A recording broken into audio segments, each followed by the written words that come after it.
तव्हांखे चवनि था भला मुख़्तियार मल्लाह जो कंट्रीब्यूशन असांखे तव्हां ॿुधाईंदो सिंधी अदब में कहिड़ो आहे?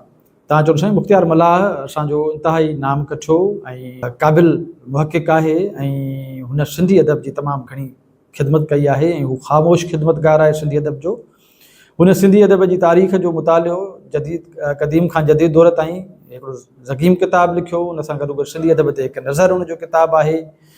अहिड़े तरीक़े सां जेकॾहिं असां मुख़्तियार मल्लाह साहिब जे कंट्रीब्यूशन खे ॾिसंदासीं त हुन सिंधी नाविल जी मुख़्तसिर तारीख़, सिंधी रस्मुल ख़त जी मुख़्तसिर तारीख़, अहिड़े तरीक़े सां असां ॾिसंदासीं त मग़रबी सिंध शनास, हुन जेके मग़रिब जा सिंध शनास आहिनि उन्हनि ते हिकिड़ो किताबु लिखियो आहे। मशरिक़ी सिंध शनास जे नाले सां हुनजो किताबु आहे। यानी जेके मशरिक़ जा असांजा सिंधी अदब ते असरअंदाज़ थींदड़ शख़्सियतूं आहिनि उन्हनि जो कंट्रीब्यूशन जेको आहे हुन ज़बरदस्त नमूने सां कंपाइल कयो आहे।